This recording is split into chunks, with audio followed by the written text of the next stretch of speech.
Welcome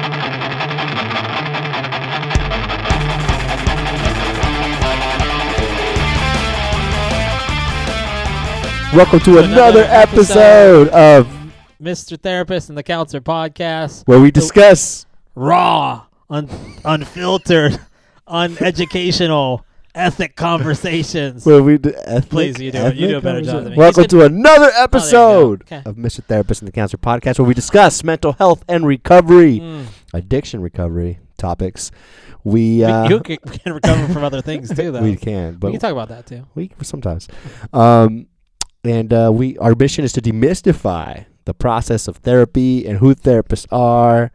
My name is Manny Romero. Dude, this is 2 times in a row, man. This is Jesse O. This week, we're going to talk about a plethora of things. Can we just jump right into it? You read Sell the show. dictionaries? He'll be like, sell the show. Sell the show. Guess what? It's the best mental health and recovery podcast by 2 of your favorite people in the field, Mr. Therapist and the Counselor. We know our shit. What does it mean to be a pussified man? Check out the show. Are you proud of that right now? It's like pulling people in, you know? Pussified man? Yeah. I don't know if that's going to turn people on or turn them off. Oh. We're not going to talk about that. We are going to talk about that, but that's a bit of a cliffhanger. Yeah. But we're going to talk about Dana White. We're going to talk about Pete Davidson. So many things. We're going to answer some viewer questions today. See, this is how you sell the show. That's right. We're going to say, hey. Make sure you subscribe to the channel. Make sure you hit that like button. Make sure you share the show. We want to spread the love. We want to spread awareness. We want to spread the love, man. We just, want to pollinize. Some spread. Have you ever been to pollinate? You've been arrested? Yeah, I have. Have you? Yeah. Yeah. I have. Oh, criminals. Hell yeah, dude. Oh. Why are we just pound of getting arrested? This is not good. You're the one. We're not good role models. To do that with my God. God. The reason I asked that because I'm not proud of getting arrested. Have you heard of spread in county? Oh, like spread them and give me 2 good coughs? Is that what you mean? No. No, dude. I didn't go through that process. A spread is like something that you'd make to eat, like mayo. Spread. Okay, yeah. Oh, okay, yeah. Like you get like hot cheese, like a ramen. I only spent 4 hours. I don't even know. Spread it. What did you say? Cough and give me 20. What? Yeah, when you no. Yeah. Cough and give me 20. In the movies, it's like that. They go like, all right, spread the legs and give me 2 good coughs. Oh, I thought you said just to see if they're hiding anything. Okay. They're hiding anything. Yeah, I get. Okay. All right. I thought that's what you meant. That's good. My bad. So, man, here we are. Yeah, I am. You want to ask me first? Yeah.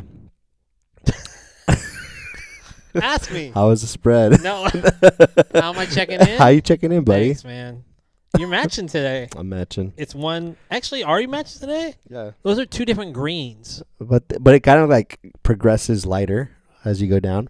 You're like a walking pickleball. Ooh, a pickle. Or a pickle. How you checking in today, dog? How am I checking in today? Driving into San Clemente, I was like feeling out my body, trying to see. Your ADHD is like off the charts right now, isn't it? It is. So I was driving in. Small feet. I was driving in and I was thinking about like how I was feeling today. And boy, man, I'm just tired. I talked about the whole new fatherhood thing. Man, it's wild. It's wild in the streets. Actually, it's wild in the house. You might fall asleep a couple times. Oh my gosh, no shit. I'm bringing back the old heroin nod. So, wow. For any, yeah. Damn. I meant more because I'm tired. Anyways. Trigger. Yeah. Laugh about that.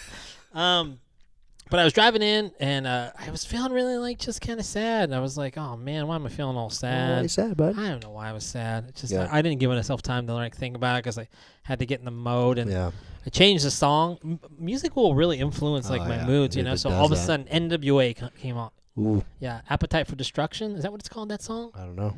Is that what it's called? It's an NWA song.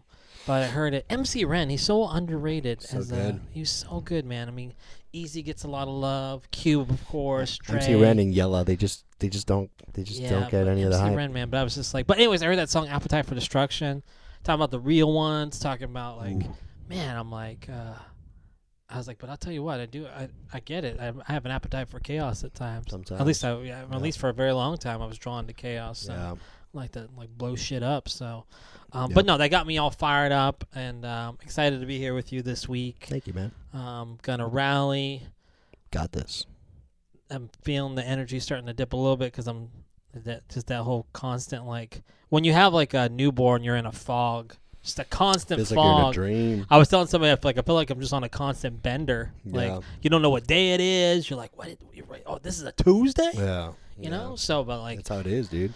Yeah, man. The sacrifices we make for our children to That's right. We give them life. say no to you later respect on. us. Be like, yeah, no, exactly. man. Yeah, I'm hearing a lot of no's in the toddler. I heard this one world. time that like your kids go through 3 stages with you. They go through the stage of admiring you, idolizing you. They go through the stage of villainizing you, and then they go through the stage of humanizing you. Say those 3 things again.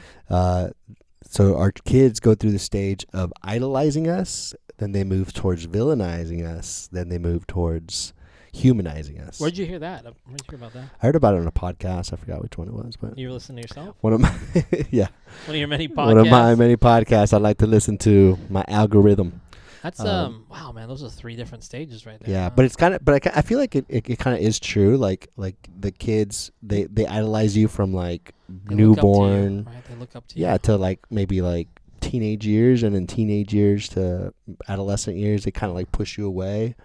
I would say there's probably a spectrum of like just pushing you away, disregarding you, to like villainizing you, but Yeah. and then eventually they grow up and you mature and you kind of come back home and you're just like, you know what, my parents are not that bad. Like they've Yeah. sacrificed a lot for me. So I feel like it's actually an accurate depiction of a parent-child relationship. It's kind of almost like how we see Batman too, right? Whoa, connect that dot for me, dog. Because like he's a hero, right? He's great, hero, and then all of a sudden, like, yo, man, he kind of becomes the villain. You're so But then at the end of the day, we're like, damn, Batman was the shit. Oh my God, this guy. I read Give somewhere. him a like. Give him a sub. Suboxone? Subscription. Oh God, okay. I don't need any. Not Suboxone. Suboxone subscription. Yeah. I was talking to myself in the mirror earlier today. I forgot what I was gonna say. Yeah, So. that's okay. You were gonna say, I'm Batman. Batman. No, man. Dang it! I was gonna say something that was like prolific, and I completely forgot what it was. It was You just not dropped about. 2 big words today. It wasn't about Batman. It was about. Oh, I know what it was. I was reading this thing about unconditional love, Ooh, and it's pro-life. because people will be like, I have unconditional love for this and that. Like, I think unconditional love is pretty rare in the world. I think we have unconditional love for our kids, but they don't. Based on what your statement right there, I don't think they have unconditional love for us. There is a condition with the love, like they need us to survive for quite a while. Totally. But when Until they start don't. yeah, as soon as they start to realize there's some wiggle room with this, like they don't care anymore. They don't like us. But you know what? Like pets is probably the main. Like a pet could be probably the one thing over there is unconditional love, but. Yeah, I You know kind of what? agree What? with you. I Yeah. think that, but that's. I feel like that is. I feel like that's that for a reason. It's like there's unconditional love, and then obviously like we unconditionally love our children, but then our kids they like love us. Yeah.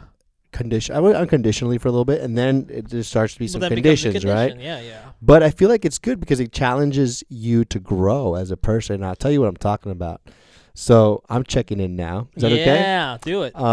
So as you know, I've been sort of embarking and really diving into my spiritual journey. Yeah. And connecting with my higher power. And so I was listening to this individual. I'm not going to shout out a podcast out there because I don't know the name of it. So, Good. but They don't need that publicity anyway. But they don't. They're doing really good.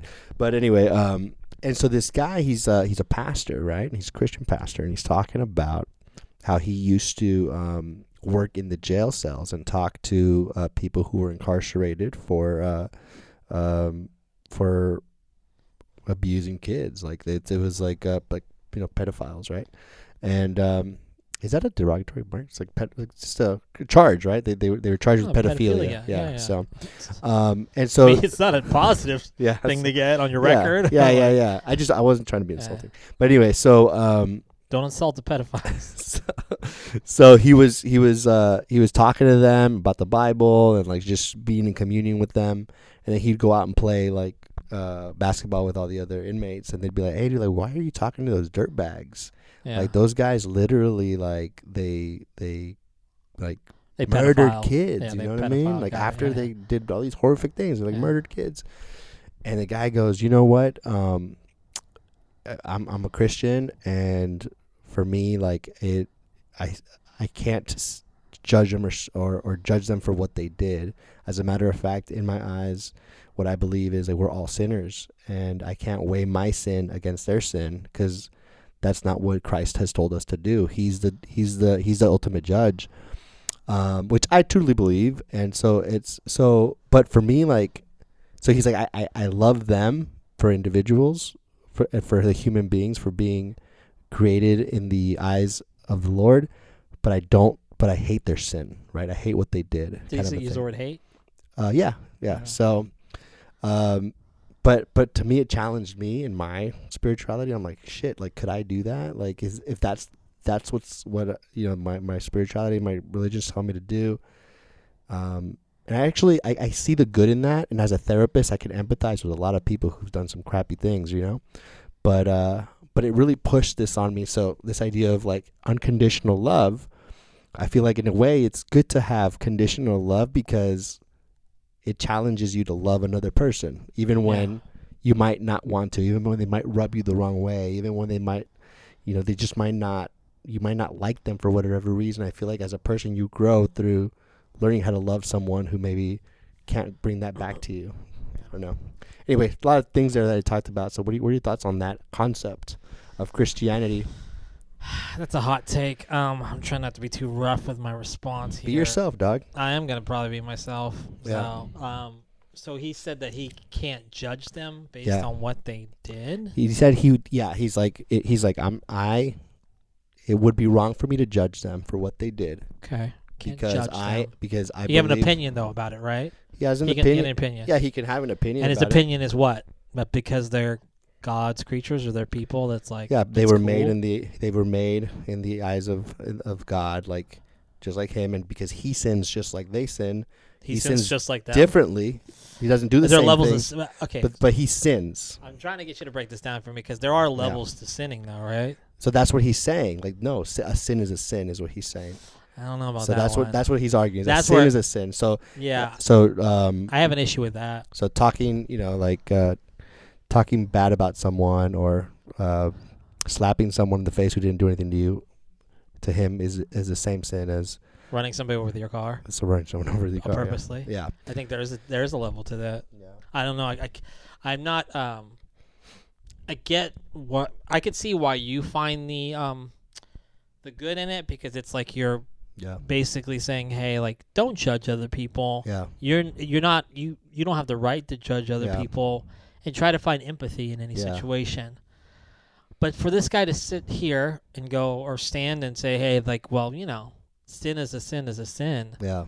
I can't get on board with that. Yeah. I think that there are levels to that. Like if you tell me right now, like, if my daughter smacks my son, like, that's a sin. Is that a sin? I don't know. Thou shalt not I mean, if your smack the daughter's shit out of your 15, siblings. maybe. Yeah. Okay, let's say my daughter steals something Yeah, from yeah. the Hot Topic, Sure. Yeah. just like a daddy she would, does right? Back in the day. like a sin. Yeah. Yeah, because I would steal shit from the Hot Topic. Or lies to you, right? She lies to okay. you. Let's say she lies to you. I like yeah? the stealing from Hot Topic Okay. better. Okay. So she steals from Hot Topic. Or my daughter goes into a church and shoots a bunch of people with a gun, Mhm. semi-automatic weapon. I'm gonna be like, hey, there's a difference. Oh, totally. Yeah. Yeah. So I think that I don't think a sin is a sin. I think there are certain levels to it, and I think that you can have certain feelings about what people do. Yeah. Would that lead you to condemn your daughter? That's I don't know. Yeah. I don't know because that's a very Would that extreme stop thing. you from having like a connection with your daughter? I think that's the point here. Is that like obviously, But I don't think it is. there's though. different levels of I don't think consequences. so. You don't think there's levels of consequences? I think no, there's level, but the point that we're talking Yeah. about is this guy's comment about like a sin for a sin. Yeah. Like it's not though. It's not that's not the same playing field. Mm. I don't think it's like I could see I don't want to say the agenda. I see what his motive is by like talking to people going, "Hey, if I could practice forgiveness with this, Yeah. you could possibly practice forgiveness with that." Sure, right? yeah. So, it's a very like high like I'm like really like you respect that, yeah. Yeah, I'm like, you're cool, man. That's fucking great. That's Yeah. a great it's a great look for you. Mm-hmm. I don't know if I completely agree with it. Yeah. Was that cool right there with the screen? Yeah. Okay. I don't completely agree with that, but maybe his audience though is he's trying to tell people self-forgiveness. And it's hard. Forgiveness in general, it's very hard to forgive. Totally, yeah. I mean, I have difficulty forgiving myself on the most smallest things sometimes. And people judge people all the time. Yes, we judge. Yeah, It's just kind of in our knowing it's embedded in us to do that. Yeah. So if we could start to remove less judgment and not, all those things are things to work towards. So but you think there is a limit to that? I think that to say, listen, if somebody were to hurt somebody you love, I think it's probably important at the end of the day to find some peace with the event, the experience, because if not, it's going to damage you for a very, very long time, right? Yeah. At the same time, though, it's kind of I can forgive, but I'm not going to forget. Yeah. So, yeah, I think it's just it's hard to wrap my head around. Stirs up a that. lot, inside a human, it for stirs sure. things up right now.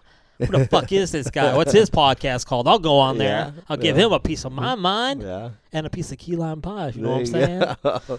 Key lime pie, man. Yeah, we're not promoting fighting. Piece of my mind. Wait, no, just get more. Piece of my mind was it's a conversation, this man. is what's on my mind. I don't want to fight nobody. I'm too old to fight people. That's this true. jaw will give way. That's true. I'll You're too tired, too. Yeah. If you can hit me with a good solid shot, I'm dropping. I'm tired, and I'm older. Just can't hang anymore. So, okay, cool, man. That's checking in. That's checking in. That was deep. Yeah, it was deep. Very deep. This is Manny on our pre-conversations. He's like, yo, man. What if I just casually bring this up? He's like, yeah, man, listen, I heard this thing about Hitler. You want to talk about Hitler? I'm like, no, man, I don't know about Hitler. He's like, I got a better one. Pedophiles. What do you think? And I'm like, true. gaslighting over here, right? This guy's always having to moderate me a little bit because I go off the walls. Do you want to talk about this month? Because we're almost towards the end of this month. Yeah, we got to give it a shout out, dog. We got to Shout give this out. month of September, guys, is not mental health, suicide It's always prevention. mental health awareness Always month. mental It's health not awareness. always, but It should be. Should be. But it is suicide prevention awareness month, and we just want to remind you to check in on your friends, to check in on your family members, to be open-minded to someone who comes up to you and tells you they're struggling, because I feel like when someone is struggling really bad, they probably show you about the tip of the iceberg of what's going on.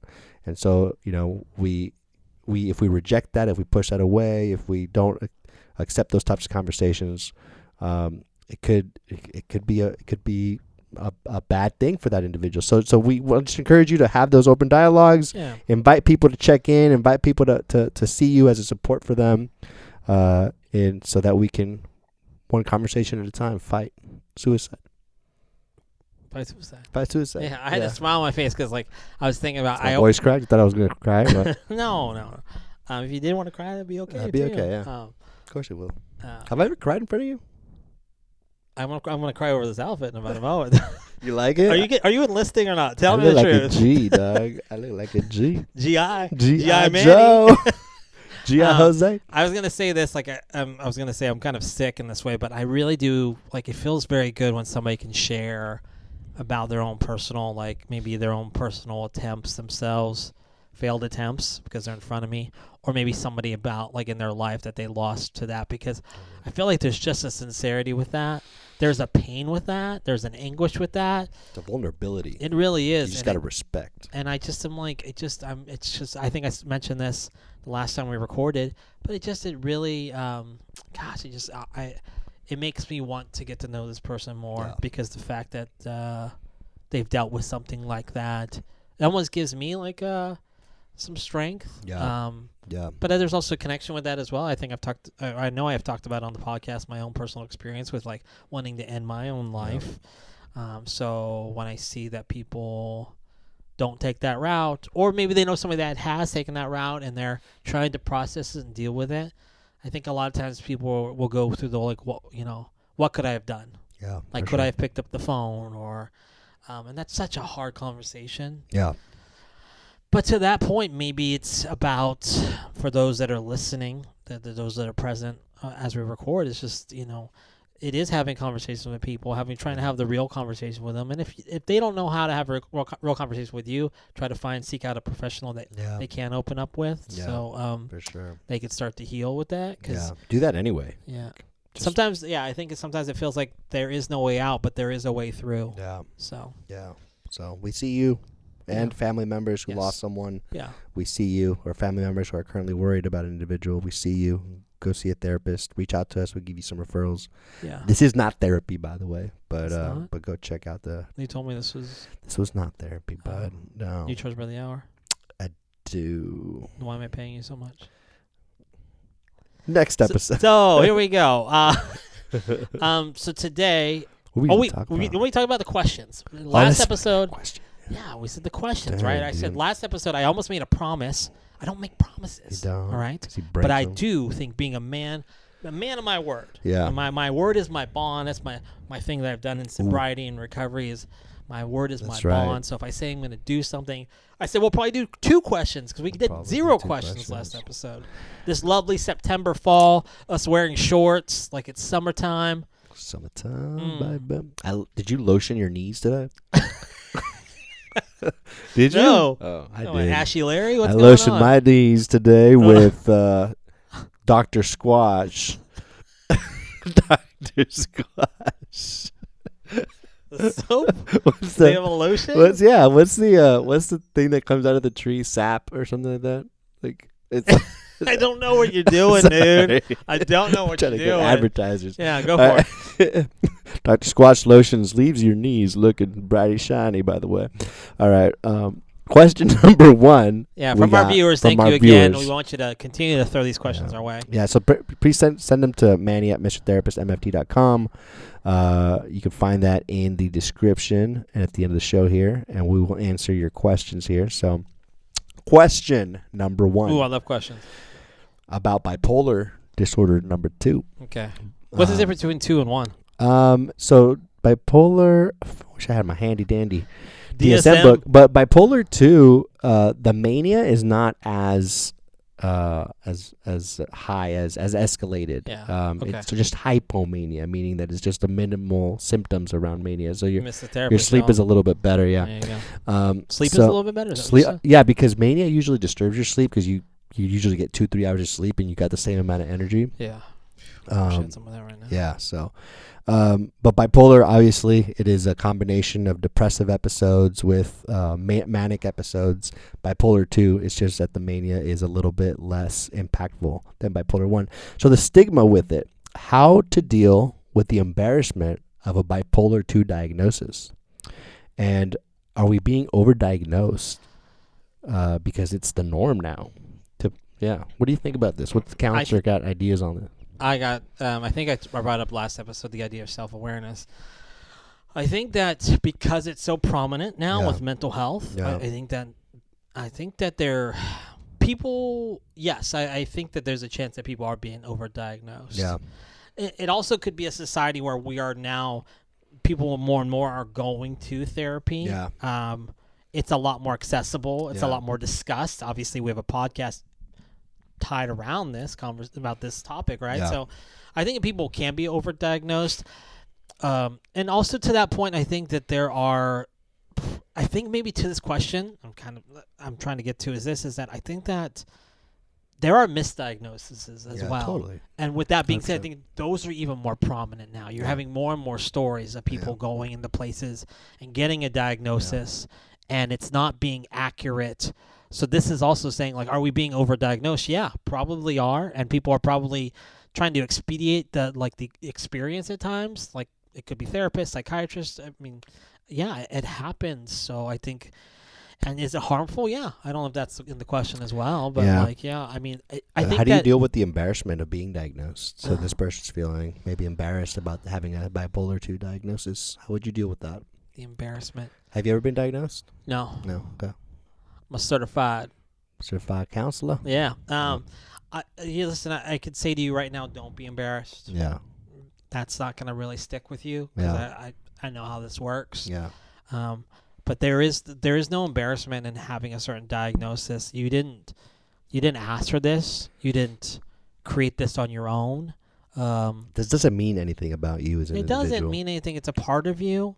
I think it's hard to be given a diagnosis that you disagree with. Yeah. But you could use that. I don't want to say. I don't think I'm answering the question by saying don't be embarrassed. Okay. Yeah. Yeah. I think it's just we've had a couple guests on recently that talked about like certain things as their superpower. Yeah. Try to.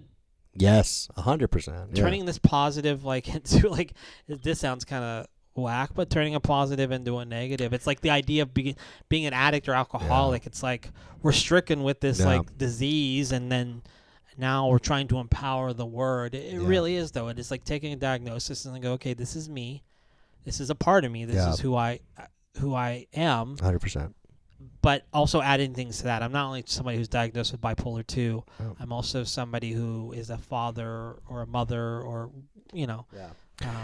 One thing I'll say is I think that and I said this in the last episode, every trait that we have has a positive and it has a side effect, right? And so learning this diagnosis, learning the symptomology, the symptoms behind this diagnosis that you experience, what are some of the things that you can lean on with those experiences, right? Maybe that you can kind of do for yourself. Sometimes, I'll tell you this, I get depressed at times throughout my life, and those moments I look back at, and they're really moments that keep me humble and that keep me just be mindful of who my people are, who the real relationships are around me that can provide support.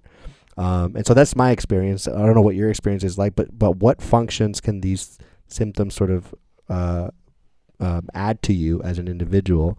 I think that would be a good thing to look at. I would also say, we good over there, counselor? Yeah. Yeah? You got all paranoid over there? I'm super paranoid. That's okay. That's a superpower. That's right. I will also Paranoia. say, take a look at why is bipolar 2 disorder even embarrassing for you? Because some of times we come from a family that will be embarrassed or shamed around mental health issues. We just talked about this the other day. And so if some of those narratives are around your upbringing, it'd be good to understand what they are, understand if you want to keep believing those or not, right? And then to your second question, we're totally being overdiagnosed as a society. I feel like you agree with that? Totally, because if you're seeing a therapist right now and you're using your insurance in any way, whether it's a PPO or HMO, you're needing a diagnosis to be reimbursed for coverage or to be or to provide for your therapy to be covered through your insurance. And think about that, right? And what if you're coming in to deal with a breakup?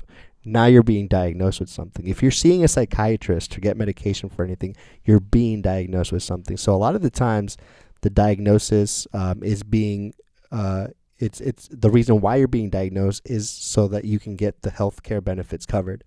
And it's unfortunate, it's ugly, but I'll just say it that way. And a lot of times diagnoses are accurate and they're real and it's okay and they're helpful. Diagnosis can help us learn how to treat a symptom, because there's research around it and we can understand how do we go about helping this individual based on the research that we have. Right. But that's my answer to that. Yeah, I'm happy you said that. The last thing quickly is just that, the idea of if people are embarrassing you in your life or making you feel embarrassed or they're shaming you, got to take a look at our inner circle as well. So I realize that's, like a lot of this, it's easier said than done, but guess what? Do something, make a change, have people in your life that are going to support you and not bring you down. Yep. Second question here. Thank you for the question, by the way. Great Thank question, you. Yeah. Second question here is, how do you make friends as an adult? Wow, what a great question. I was thinking of that Paul Rudd movie. Oh, Bros? No. You are. Remember you wanted to take me to watch that movie? No, I don't remember that. I love you, man. Yeah, I love you, man. Yeah. I need to find some fucking friends. There's probably there's friend finders online, right? But that shit's probably awkward. I'm not sure. I've never really. Yeah, there's meetup.com. Yeah, meetup.com, right? So how do you meet friends when you're an adult, right? Yeah. I guess the best places to meet friends is probably work. Yep. Work. But the question again, what is they're asking how do you make friends? Yeah, as an adult, this person's probably feels lonely, feels they're trying to reach out to people. Maybe they don't know how to approach that. Maybe Like, let's break down some of the reasons why we wouldn't reach out to people. We wouldn't reach out to people because it'd be awkward, right? Yeah, It'd be it's awkward. weird. It's also, I think we talked about this. Yeah, we have a previous episode where we talked about this before. So it's one of the 60 we have. Check them all out. But I want you to listen. It's important that we talked about this. We talked about how like men sometimes we met. It's like one of the men episodes. Yeah, we talked about how like being like, you know.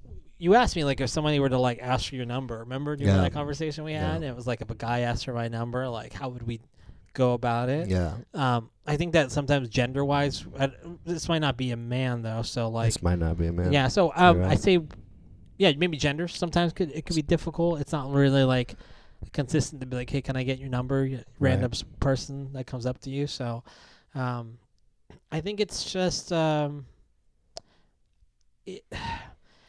friends have to be like, yeah, it's hard to just seek out friends because it creates like you having to have a conversation with somebody and be vulnerable and say like, hey, I find you interesting or I like you, which is like, we it's easier for someone to ask out somebody on a date than it is to like ask for them to like go hang out and just be my buddy. It can both be hard, yeah. Yeah, they're both hard on different levels. So like, sorry, the question that it also asks, like, how do we find friends? You could answer that, but it's like, how do you make friends as an adult? Yeah, so how do you, that's a part of it. How do you find people? Try to find social settings where you feel like there's common interests at. That's where meetup.com would be good. Yeah, something like that. I always think about when people go to like, hell, even like recovery meetings, like you have there's a like-minded goal, right? You have something in common already. Right. So you can go to an environment where it's like basically it's breeding that. It's like, hey, I could be friends with all these different men or women. Yeah. And just allow yourself to be open and recognize this is like, I think a lot of people struggle with just like creating new friendships. Yeah. I remember like, being a new parent. It's like my wife and I, we want to be friends with like people that have kids. It's like, how do we have new friendships with people like that have kids so we can have like play dates and things like that. So, but we're all just trying to figure it out here. Yeah. And it's just, it's about like just taking an honest shot at something and being, hey, like, I think you're cool. Like, I think that you're a nice person. I would like to be friends with you. It's a awkward conversation, but like, let's get over the awkwardness and just jump right in, 2 feet in. I agree with that 100%. It will be awkward, so embrace it. Find some common interests and start just talking to people. I think there's a good book I just pulled up that I read, and I think it's really good. It's a classic, Dave Carnegie, How to Win Friends and Influence People. Just a bunch of different type of strategies. If you're just looking for practical ways to like reach out to people and talk to people, that's good. And then like, this person, I don't know if they're going through some social anxiety, but it might be good to see a therapist and to like work on like building your self-confidence. Yeah. And like learning how to like reassure yourself when you're in an awkward situation or when you're having to, be a motivator to yourself to like go up to someone and connect with them. And then like, just like dating and just like with making friends, like you're going to get rejected. You're going to get a no. And that's okay, but keep going, keep trying. Also, if you're looking for a place to meet up with people where people are looking to connect, I know of a couple groups that do that. So if you want to reach out to me, they're like mental health oriented people who just want to have good relationships. See, there are those resources though. It's just like maybe they're not so readily, like they're not so known. I think that but there are like groups of people that just 100 might have like social anxiety and want to gather and they go there like a group therapy and people are accepting. They want to talk about. There's a common thing that we want to talk about. And so reach out to us personally. Either through text if you have our text or Manny at MrTherapistMFT.com. If you want those specific resources, I can send those out to you. But thank you for the question. We'll try to we are going to answer at least one every episode. Let's do it. Yeah, a couple topics we want to talk about here before we close this out this week. One, there was a podcast. It's not so much the podcast, but it was Dana White. Do you know who Dana White is? Yes, I do. UFC's commissioner, right? Owner and commissioner. He's affiliated with UFC. He was one of the owners for UFC. Sold the rights to UFC, but he's like still the commissioner. He's I don't know if it's a commissioner, but like he's like the head guy. Kind of like he's like the president of like who's the guy for the NFL? Yeah, Roger Goodell. Yeah, he's that guy, right? Yeah. Is he the commissioner? Commissioner. Okay. He never called himself the commissioner. He never likes when I'm right. So Dana White was talking about The commissioner? Huh? The commissioner? Commissioner Dana White of the UFC. He's in a, let me say character-wise, he's got a very macho presentation. Yeah. He's very like, fuck He's this. a hard ass, Yeah, right? you don't like this, then fucking tough shit. Put your head down and work. Yeah, I know he grew up in Boston, and like, not to say all people from Boston are like hard, but I think he's just very Hard. Hard. Is it? Are you doing a Boston Yeah, I accent do it. right now? Yeah. That's your line. Microprocessors. Yeah, there you go. Microprocessors, The Departed. That was terrible. That's good. I told you the one That's time the guy from Boston was like, "That's the worst Irish accent I've ever heard," or worst Boston. Oh, that's accent. great accent. Thanks, man. Yeah.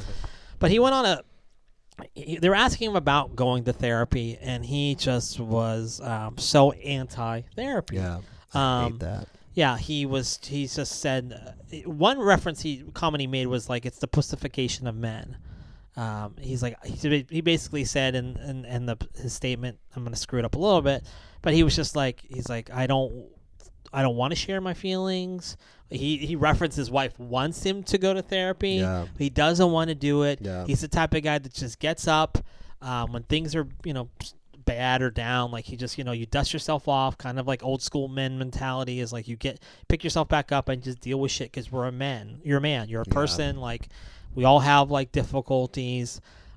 He even referenced in the conversation on this podcast, he talked about how he had a friend who took ayahuasca, I think, and he had seen certain things. I'm not trying to suggest that you should take ayahuasca. I'm more about the therapy thing. But like, anybody that tries to get in touch with their emotional side, he just really frowned upon that. So it's a reel you'll probably see on TikTok or Instagram. I watched the whole podcast. I've known Dana White like I don't know him personally. He knows him personally. But I've watched the UFC since like the early 2000s. And he's been a big part of it for years and years and years. And he's a promoter. He's a guy that there's a lot of showmanship with him. He's not always the most consistent or honest guy because he's a promoter. Yeah. But his words carry. He carries a heavy people message. Look up to him. Yeah, they look up to him. And I was really turned off to hear him say that. Dana White even this past year had some controversy because there was a recording of him and his wife were at like a club. Did you hear about this? No. Footage was that his wife smacked him and then he smacked his wife. Oh, dang. Yeah, and he a few days later apologized for his behavior. Nobody should ever hit a woman. Yeah. There was really never any type of consequences for the man. What I'm trying to say is that it's more about that comment, the pussification of men. Like, I just it's a real negative term for us. Yeah. What we're trying to inspire people to do is to be open with their feelings and their emotions and talk about your shit. Yeah. Be real. What does that even imply? Pussification. A man being a pussy. What does that mean? Like that you're weak? That you're not manly enough? That you're what? Like that by you're being, less than? He referenced like people going online and then sharing their troubles and their woes with their mental health issues. Yeah. And listen, I don't want to say like I don't agree with the comment. I don't agree with him. Yeah. His angle could be like, we've talked about victim mentality a little bit, is sometimes people just don't like, they won't own their part and they won't move on. Yeah. So, but I think it was just kind of like men are not men anymore. Yeah, so he's continuing to add on to the narrative that being emotional is a weak thing, right? And I think and that's complete garbage. Like, I think that's what we're advocating against. It's like, no, being emotional isn't a weak thing. Like, being emotional is actually the opposite. It's a strong thing. Being vulnerable is the strong thing to do. And when you push your emotions down, you hurt yourself and you hurt people around you. Right. Good example, hitting your wife, right? Like, it's like these are the things that happen when you don't check your emotions and become just emotionally aware. Like, as an individual, it's your responsibility to do that. We're kind of case studying Dana White a little bit here, but he's had, I don't know his background with his family. I know that he's had a really poor relationship that's very public with his mother. Yeah. She wrote a tell-all book about him. Yeah. So there are some unhealthy dynamics. I mentioned the Boston thing because he grew up, I I think the gangster's name was Whitey Ford. Is that his name? I don't know. But he grew up in that area. He had some trouble with bad gangster name though. It's not good. Whitey Ford. I ain't talking shit about What the Whitey Ford. heck? So, but like, Is he good? huh? Is he like a good gangster? Is he good? Is he good at his job? Have you heard is of he a movie good at called- gangbanging? You ever heard? Have you heard of a movie called Black Mass No. with Johnny Depp? So, Sounds like. but he was a well-known like organized crime. But I think he had I don't want to say association, but he had some run-ins with. Was it Whitey Bulger? I don't fucking know. What is up with these gang names? Can we look this? Actually, let me look it up. I'll look it Whitey up. Boulder? No, I don't want you to like erase our podcast. No, I'm not. What is it? Whitey Boulder? Whitey Bulger. What's Whitey- Whitey Ford? Oh, I see. Now that name sounds even more. Bulger. He's from Boston. Bulger. Oh, Whitey Bulger. Yeah, there you go. Okay. This guy looks scary. All right.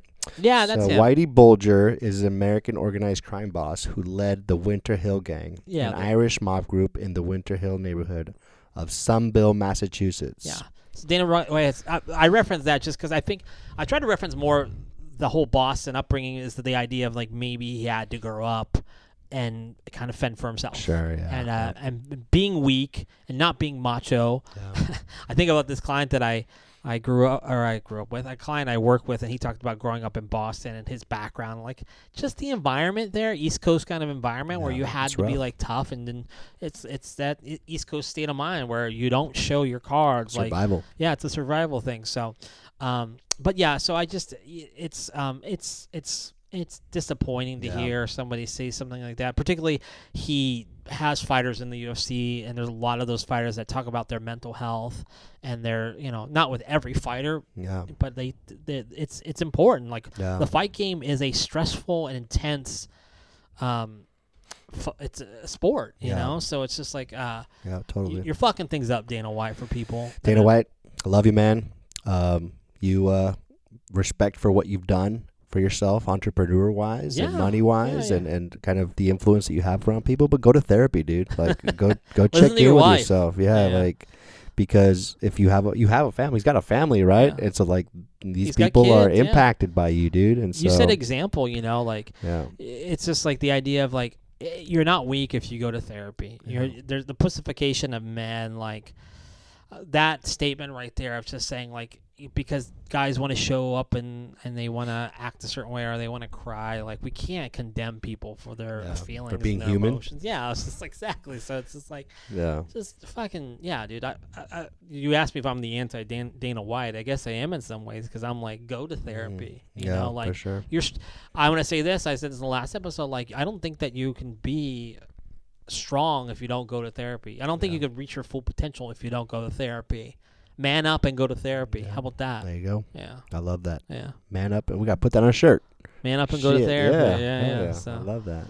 I love merchandising. So, we've got like a few more minutes here. If you wanna bring up the Pete Davidson. Let's talk about it.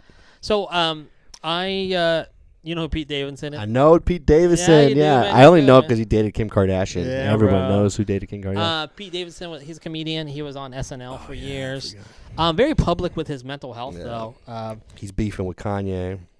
No, Kanye was beefing with him, right? Is that still a good thing? Is that still going on? What, Kanye's mental health? Kanye and Pete Davidson? I think it's done. I think Kanye's got some other stuff going on. Who won that? I don't know if anybody won it. Oh, yeah. There's some kind of issues. It became worse for that. Kanye's been going through some stuff, but we're not going to talk about him today. But Pete's been very open about his mental health. Did you vote for Kanye for president? I did, actually.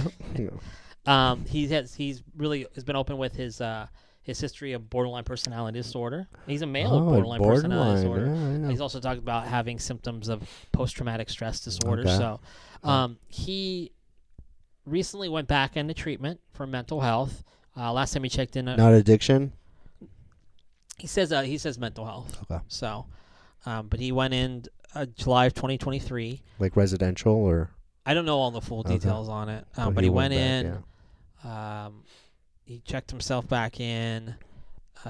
Joked, I think, before he went in, like, hey, 7th time. Hopefully it works. Suggesting that he's done treatment multiple times. Now, for our viewers and listeners in the time that we have here, I don't know how many people have looked into going into treatment, has knows somebody who in their family or friends who have gone to treatment, but worked in treatment. Yeah, so like treatment centers are a very prominent thing. In California. Yeah, the idea of like checking in the rehab, I think for a long time was like, checking in the rehab was almost in some ways maybe like a vacation. Yeah. You're going to check in the rehab, you go to like a nice place like Malibu Center. Yeah, they say like detox. California or Florida, like almost like to detox in some ways from your life and then reboot. So we've seen this format throughout the years with clients that we've worked with. So the question I raised, because Pete joked about it when he went in. I'm calling him Pete like we're fucking buddies. Look, Pete, man. Hope you're doing well, Pete. But Pete like goes in for another time, and he's kind of like checking in. And just I'm using it more based on the statement, but like this is not what treatment should be, though, right? Or do you agree? Treatment should not be a place where we check in just to like kind of wash ourselves clean of what has happened. Treatment should be. I'm not saying treatment's going to solve the problem. Yeah. When it comes to addiction or your mental health, treatment is a step in the right direction. Yeah. It's what you do after treatment. But I think that mentality that with Pete saying that, and he's a very prominent figure with like Gen Z and just. I think to hear that people maybe just go into rehab to just like check in. Yeah. And he never said this specifically, but like, I don't think that's the mentality you should have when you go into a treatment center. Yeah, no, I get what you're saying. I think I like the idea of being able to have a place to go when you relapse, right? Whether it's a mental health issue or an addiction issue, you have a relapse. Like, let's get you back in, get you a tune-up. That's great. And get going. Yeah. But I think maybe what I have an issue with is when a client has the mentality of like of not really taking that serious anymore, right? Of like, you know what? I'm just gonna almost like planning out like I'm gonna drink or I'm gonna screw up something, and then like I know that I have that to fall on later. Or you're planning your like detox days later, you know? So like I think that is a little bit disrespectful as a clinician, because we pour our hearts in to help these individuals sometimes, and maybe that's just a counter transference on our end, where we got to meet clients where we're at. Yeah. But yeah, you kind of take advantage of, or you start abusing a system that's put in place to help people and to really take something serious. And when you as a client aren't taking it serious, like it can be tricky. It can be hard. Like I wanted to once again, I brought up this because Pete Davidson is well known, and we are a mental health and addiction podcast, and talking about treatment because I still work in the treatment field. Treatment is. It shouldn't be a safe place for you. Now, that's going to sound a little confusing, so let me explain. Like, what I mean is this, is like treatment, you go into treatment, you want to practice being vulnerable, which is scary, and it can feel unsafe. Uncomfortable. Yeah, it'll be a safe environment in the sense that people are not, your anonymity is going to be protected. Like, people are not going to know you're in treatment. No one's going to judge you. Yeah. It's safe that way. A lot of times people would be those group rooms sometimes are the only place where on planet Earth where people won't judge you, because everybody's like working on they're in their own heads, or they're working on their own shit. So, but treatment shouldn't be a place that like we run and retreat to when we screwed up, even though it is. Like, I know I'm a contradiction, and I will continue to be on this fucking podcast, but like treatment should be like a beginning of something that's going to be productive, not just like, hey, oh man, I bring this up too because I see so many people working in the field still, in addiction field. People will go to detox over and over and over again. It's kind of like, you know what? I've had a rough 2 months. I'll go to detox for a few days and I'll be fine. I know my resources. I know what I need to do. You're in there. You don't even take it serious anymore. Treatment should not be a place. Treatment should be like, I'm starting at the beginning and I'm looking for direction. I'm doing work. Yeah, exactly. I'm not here just to be like, hey, all right, I got a project coming up, or my job starts back up in October, so I got some time here. Let me just go into treatment for 30 days. Treatment shouldn't be just 30 days. Treatment in some ways, it's a lifelong process. So, and if you see there's only that 30-day, 45-day window, like, you got another thing coming, and you might have another treatment coming as well. So 100%. Yeah, you got to take that time seriously. And it's hard if you're doing a 30, 45, 90-day program. It's really hard to show up every day and take it serious. You get drained, you get burnt out. But really, like, that's such an important time, and you really have to recommit yourself to the process of getting better every day. Like, it's a commitment. And you know, it's you gotta take it serious, man. It's your life we're talking about here, right? Yeah. So A couple other things too. I just Yeah. real quickly on the Pete thing is that I keep calling him Pete because we're buddies and shit. Pedro. I mean, he talked about that post rehab glow. Can you get in The there? post rehab glow. Oh. You know what that is? No, what is that? I mean, it's Pink just cloud? yeah, it's kind of pink cloud yeah. system, right? Like people are like, yeah, man. I just did treatment. I feel so good. Feel Like I better. connected with so many people. I open up about new things I never talked about. Like I'm invincible. I'm ready to go. Like nothing's gonna sure. stop this fucking train until something does Yeah. happen. So The research actually shows that when you're in treatment, you're the safest you could possibly be without, like, where you won't relapse. And the most danger zone for you for relapsing is going to be when you go home. Like, that is, because that's where the problems started. That's where the stressors are. That's where the least support that you have is. And so you got to plan to prepare for that transition. It's an important one. real quickly too in the article, I just thought it was interesting as he brought up he was using ketamine as well, which is something we've talked about on the Matthew Perry tip. Like, and we don't have time to really go too much into. But once again, it's Are we taking ketamine on? We're doing it? Yeah? I mean, like, yeah, once again, addicts using ketamine, right? Yeah. We've Be talked- careful with that K. Yeah. Special K. Special K. I It's mean, no yeah. bueno. No, but it's once again, addicts are trying to use a drug. Once again, we're addicts, though. And once again, we know about Pete's mental health issues. I don't know if there's any addiction issues, but like, I don't know. Those things a lot of times go hand in hand. For sure. So, No. so Mr. We Therapist, good? yeah, Oh, we're we good did to go. You guys, thank you for listening to the show. If you're following along this late into the game, thank you so much. We appreciate you. Make sure you share the show if you found some value. Give us a like. Give us a sub. Not a Suboxone, a subscription. Not a prescription either. And yeah, man, thank you so much for watching. As always, and this month specifically, check in on your friends.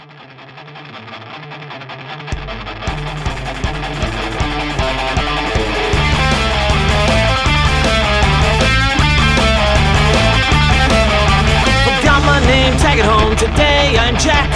Greet you like I give a fuck. Are you surprised by that?